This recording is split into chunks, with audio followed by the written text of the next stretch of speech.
Okay. So as I said, for the x3 and x4, you are doing again the same thing. So say suppose I am trying to find out the x3 at the k plus 1 step. That means say for k equal to 2 at the third step. Then what I am still in hand, or what I have still calculated, or I have obtained x1 at the third step, x2 at the third step, but x4 at the third step is not yet known. So what we will be using, x1 at the third step, x2 at the third step, but x4 at the second step, because when I'm calculating x2 at the third step, until that time I do not have x4 at the third step. I have up to x4 at the second step, but I have x1 at the third step and x2 at the third step. So I will be using those values, those updated values, and just the value of x4 just in the previous iteration. Okay, so again the same thing. Here I am using the third linear equation.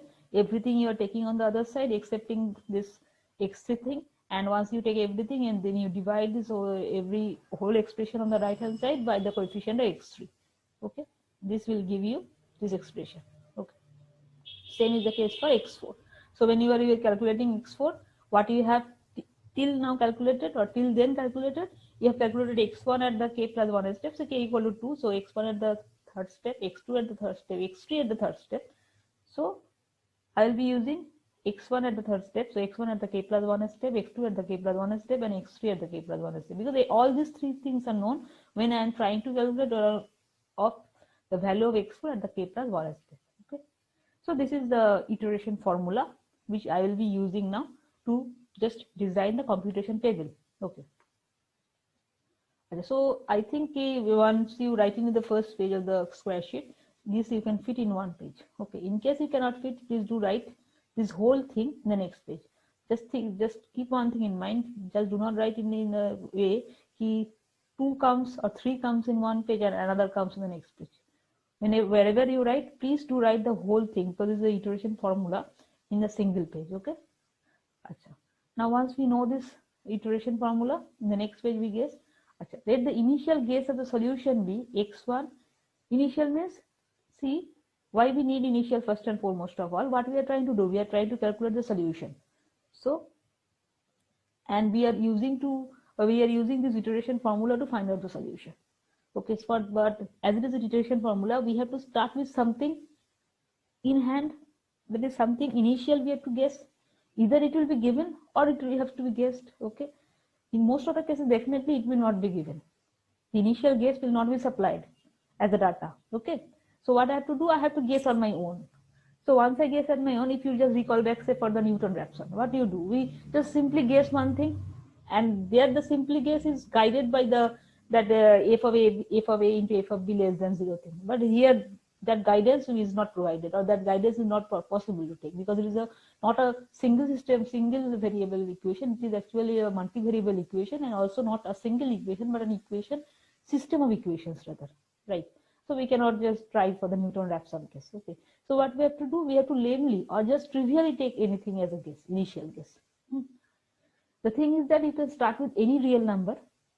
The more accurate your guess is, the less number of iteration steps will be there, and the more erroneous or the more vague the guess is, the number of steps will increase. Nothing else. Obviously, if it is diagonally dominant, as we have already checked whether the iteration will converge or not, so definitely our method will converge. There is no doubt in it. But the thing is that depending on the guess, the complexity of the table will increase or decrease. Complexity means what? First and foremost, the calculations, and second is the number of steps. So suppose by chance you have taken something or the guess, or you can guess it very well, then obviously, okay, then you will be just finishing up the table in a fewer number of steps. But if my guess is very vague and very deviated from the original solution, definitely I will require more number of steps, nothing else. But definitely my method is going to converge, because I have already checked the convergence criteria. That is okay, the system was diagonally dominant. Because once I have checked, then only I have started to apply this method. Okay. Achha. So for the initial guess, to keep it simple, I have taken the guess as 0, 0, 0. Why 0, 0, 0? Because at least for the first step, at least, if you start with 0, 0, 0, this is very simple, because everything vanishes, only you get this one. In the next step, only this one will come, these two vanishes. Again in the next one, this one will come some non-zero value, but this one vanishes, and likewise. So at least the first step of iteration is very simple, the calculation part. Again, I'm saying this is my initial guess. You can start with anything else. Why is this my initial guess? Because at least for the first step, I have to make some smaller level of calculation. That's why I have taken this. Okay, there is nothing further logic behind taking the 0, 0, 0 as my initial solution. You can start with anything you look like. Okay, you just can start with your own guess. Okay, so what you have to do, you have to write the initial guess. It is not that thing you are not writing it down or taking anything as starting. No, you have to mention what is your initial guess. So initial guess means 0 level of iteration. So I have written in the this x10, x20 like this thing. Okay, so once I do it like this, what I will get in the next step, I will get x11, x21, x31, x41. How will I get it? By this formula I will get it. So here k equal to 0. So x11 will be given by this using x20, x30, x40. x21 will be given by x1. Once you calculate, you get x11. So you just put this value here. But these two are not yet known. So your initial guess will be working here. Similarly for this one and this one. So this whole thing we are writing down in a single table. So for computing this table, we will be repeatedly using this iteration formula. Okay, just keep that in mind. So I means denote the iteration. I0 means the initial. Okay, so I0 is the first one. So x1 k plus 1. So it will be x11. We have k equal to 0 here. X11. So you just write it down. But it will be, as I've taken this 0 thing, so it will be nothing but 12.881 by 4.93. Okay, so you just write down the value. Okay, and for x2 you use this and find out the value. For x3, x4, again you use this one and find out the value. Once you do this thing, the first step of iteration calculation is completed. First step. Okay, then again you go to the next step. Again the next step, what you will do? Again I will be using this. Next step means here k equal to 1. Okay, so x12. For x12, I have to use x2 in the first step, x3 in the first step, and x4 in the first step. That means I have to use, for calculating this one, I have to use this one's value, this one value, and this one value. Okay, then I will get x1 at the second step. For x2 in the second step, what I will use? I can use this value because x1 at the second step is already known. Once we are trying to calculate x2 at the second step, so I will be using this, and x3 at the first step, x4 at the first step in the table, in the above formula. Okay, for x3, this one known, so I will be using this 2 and x4 in the first step. And for x4, everything, these three things are known, so I will be using all these three to find out this. And this process continues. Say suppose for I equal to 2, that means k equal to 2. But I will be, for calculating this, I know nothing other than this step. So I will be using this value, and this value here. Once this is calculated for this one, I will be using this value, this one, and this one. And likewise, this will continue. You have to just repeatedly, I am just saying the pattern again, but it is nothing to mention any just specially, because you are just repeatedly using this one. Okay. So once you do this thing, you have to put ultimately a check step.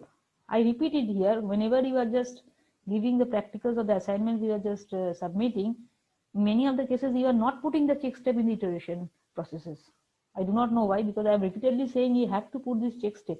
You have to write this word here, because how will the examiner know why you are suddenly stopping here? Definitely you have to just write it logically, right? So check step means which step? You have to compare again. So what is the accuracy level given here? I think it is up to 5 decibels. This is okay. So again, as you know now, you are very well acquainted with this thing. You have to stop. So you have to stop so that all these 4 are coming within that accuracy level. It may happen that x1 is coming, x2 is coming, but last 2 is not coming. Last 2 are not coming. Also say x1, x2, x3 coming, but x4 not coming. You cannot stop there. You have to continue, right? You have to continue using those things until and unless all those 4 comes within that check thing or that accuracy level, which you already know how to find out. Okay, so once you get all those 4 within the accuracy level or accuracy limit, you just stop there. Please write the check step here, and then the required solution is whatever you are getting, you write it down, but please correct it to 5 decimal places. Another thing let me mention, please apply the round off rule. Just don't write it blamely. You are writing, suppose you are finding out up to 6 places, you are just omitting the last one and putting here the fifth place one. No, you have to apply the round up rule. Once you do not apply, definitely a huge portion of marks is going to be deducted. Okay.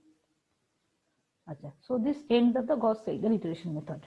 Now let us go to the next practical, largest eigenvalue by power method.